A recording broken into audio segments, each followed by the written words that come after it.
Hello, welcome to our newscast. I'm Daniel Che. Let us begin with the headlines.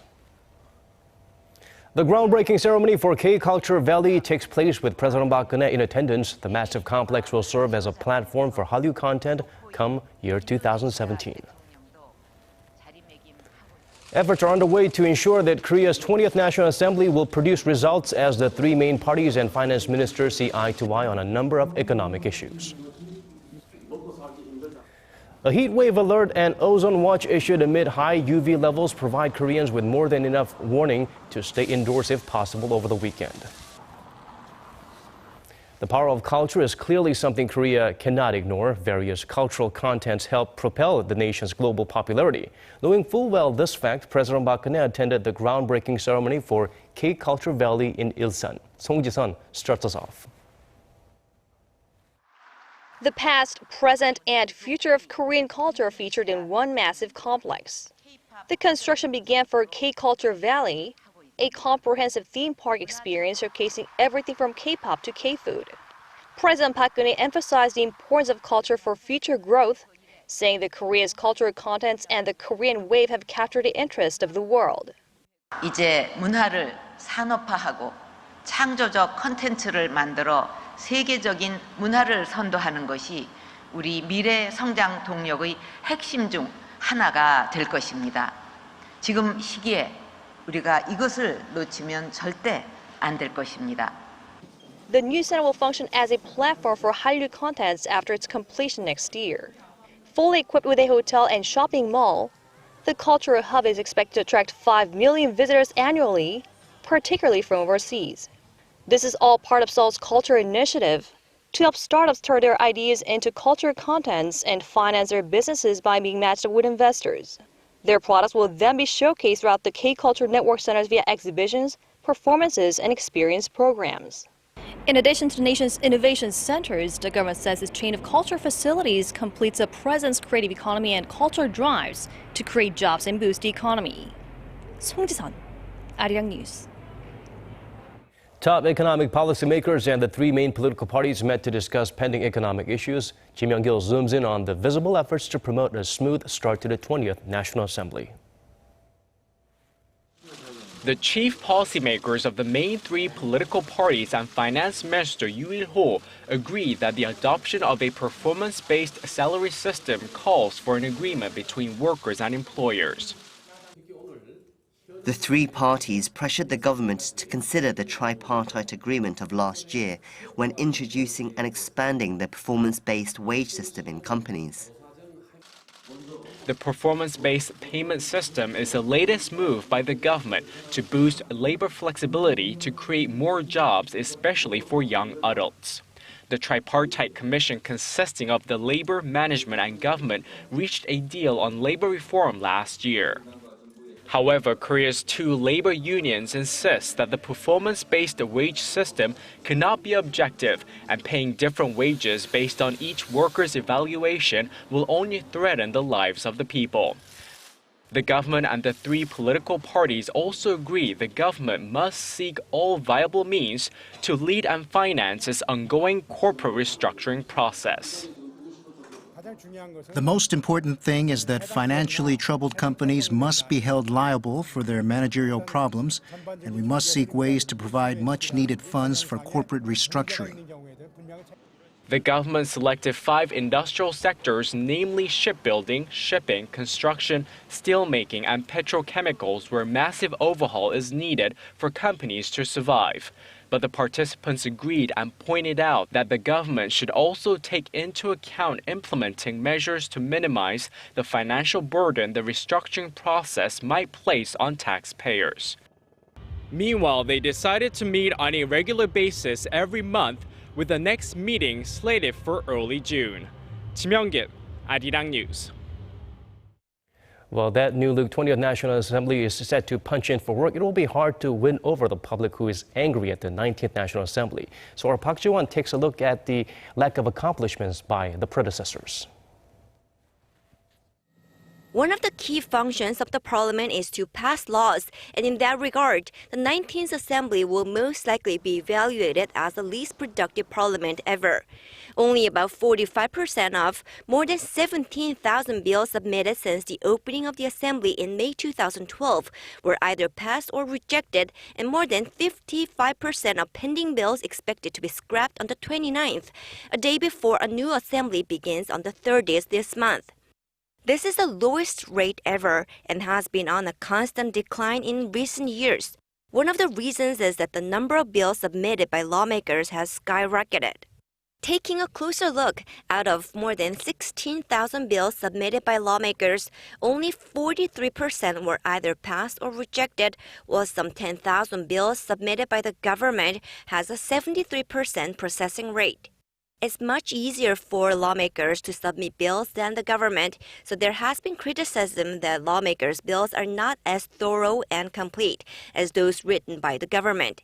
Experts accuse lawmakers of frivolously submitting bills to earn the favor of civic organizations, which evaluate lawmakers' performances based on the number of bills they submit, as part of the reason for such a poor bill processing rate. But the bigger problem, they say, is that Korea's party politics prohibit proper functioning of legislative body. The most serious problem is that parties dominate the Assembly's legislative activities. The legislature should function properly regardless of ongoing party politics, like parliaments in other countries. But in Korea, it's not that way. The controversial National Assembly Advancement Act, which requires 3/5 consent from lawmakers to pass a law, is also being blamed for the low bill processing rate. The Advancement Act allows facilities faster processing of less contentious bills, but when it comes to bills regarding labor reform, it impedes progress due to the higher consent requirement. The Assembly Advancement Act was first put into practice during the 19th Assembly. Although it has helped limit physical confrontations at the parliament, it remains to be seen how the 20th Assembly will play out, with many lawmakers voicing opposition to the act. Park Ji-won, Arirang News. A special ceremony was held in Tashkent to commemorate the beginning of the construction of the House of Korean Culture and Art. Korea's Prime Minister Hwang attended the event with his Uzbek counterpart Shavkat Mirziyoyev and other officials. The iconic structure, to be completed by April 2018, will help preserve the culture and heritage of Uzbekistan's Korean diaspora. The construction of the 4,800 square meter building was finalized back in June 2014 when President Park Geun-hye visited the country. It will house a concert and exhibition hall along with a Korean-style garden and pavilion. The Prime Minister will also seek further cooperation between countries, including in the IT, medical, and petrochemical industries. Hwang will travel to Saudi Arabia and Turkey before returning home next Tuesday. South Korea's foreign affairs and unification ministers were united in stressing the importance of unilateral and multilateral sanctions on North Korea, but some experts are conveying concerns that Seoul is bent on putting too much pressure on Pyongyang. Kwon So-hwa reports.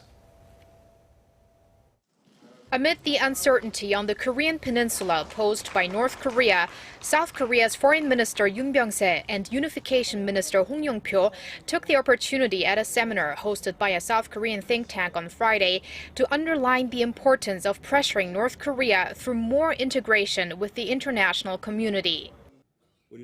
We are tightening the screw to create synergy for implementation of UNSC Resolution 2270 and unilateral sanctions.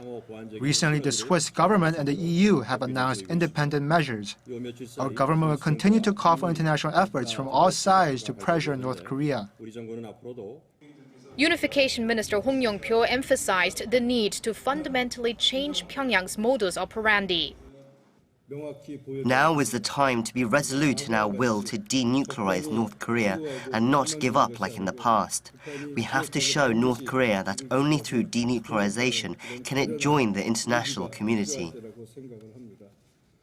The stance conveyed by the two ministers hasn't necessarily been echoed by experts meeting to discuss foreign security and unification affairs during the Sejong Institute seminar marking its 30th anniversary. It won't be easy to solve the North Korean nuclear issue, achieve peace and mutual prosperity in the Korean peninsula, or unification, with the focus solely on sanctions. If we reference successful cases, there are at least 30 years of sanctions on Iran, Libya, and Cuba before an outcome was reached. The expert, along with others, says the government may want to consider a more flexible two-track approach like China, and even some in the U.S. have suggested, to achieve better results in the long term. Kwon So-ah, Arirang News. And Russia joins the list of countries lining up to sanction North Korea, but some believe the move may not put much pressure on the regime's economy. Lee Min-young tells us more. Just a day after Switzerland announced a comprehensive range of sanctions on North Korea, Russia has joined the countries turning the screw on Pyongyang, adding a new set of financial and trade sanctions to the already extensive list. According to Radio Free Asia, the Central Bank of Russia announced measures on Thursday to suspend all financial transactions with the North. This includes any assets related to North Korea's nuclear and missile programs and the Workers' Party. The Russian sanctions are in line with UN Security Council Resolution 2270 in March, imposed after Pyongyang's fourth nuclear test and intercontinental ballistic missile launch earlier this year. Moscow plans to freeze all assets related to North Korea and is looking into closing all financial accounts with links to the regime's nuclear and missile programs. The statement added that Moscow will continue trade with North Korea only with prior approval from the UN Security Council.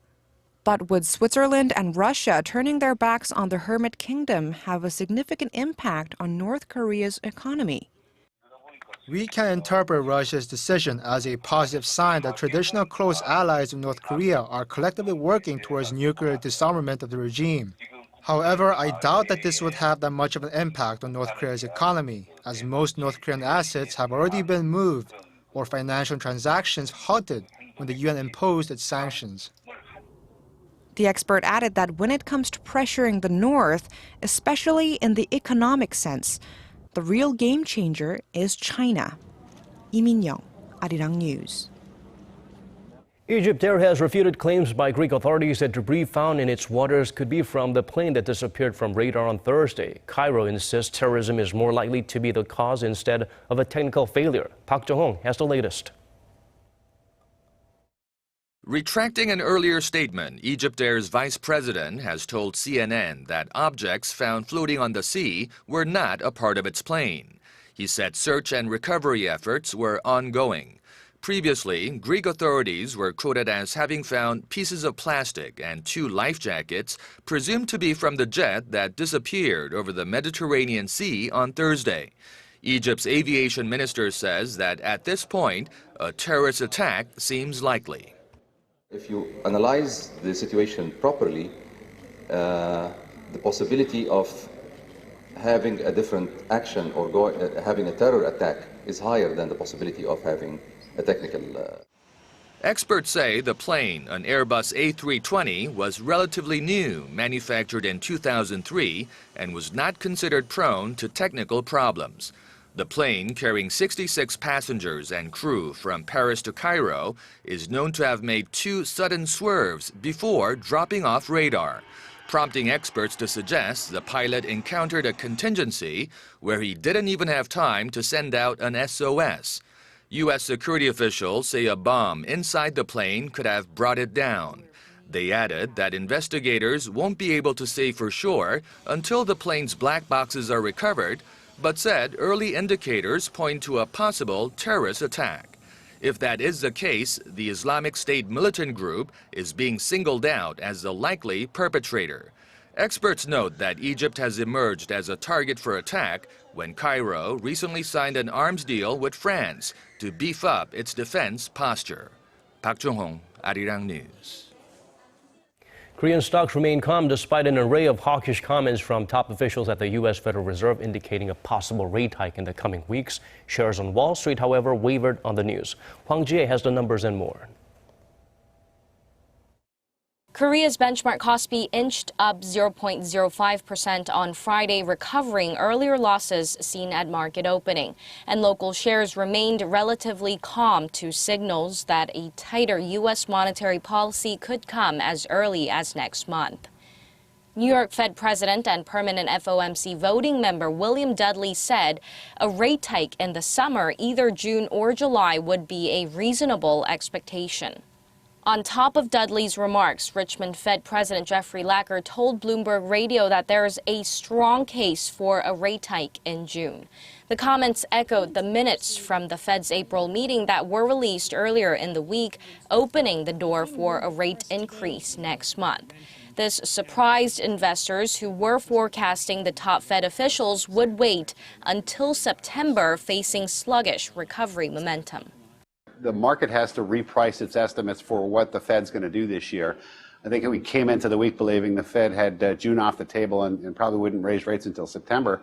And after we read the minutes and listened to several Fed speakers over the last couple of days, it's, the belief is June is getting closer. It's probably July, but the market hadn't had that priced in, so we're getting a repricing of that. Wall Street remained jittery after the hawkish comments, with the S&P 500 on Thursday falling to its lowest point since March. Hwang, Arirang News.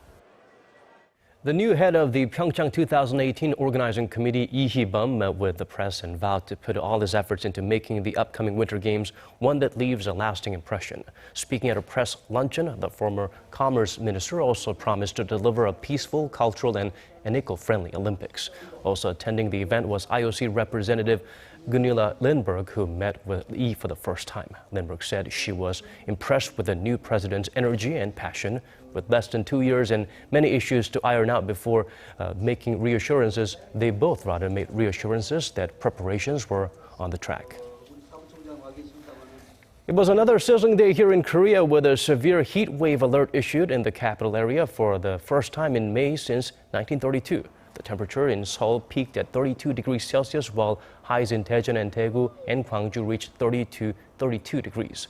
An ozone watch was issued for most of the nation, with the exception of Gangwon-do province and Jeju Island. The heat wave with high UV levels will last throughout the weekend, so try to stay indoors during daytime if you're in Korea. However, cool air and winds are expected tonight for central Gyeonggi-do province, while the mercury dips down to 17. That's it from us at this hour. Thank you for watching.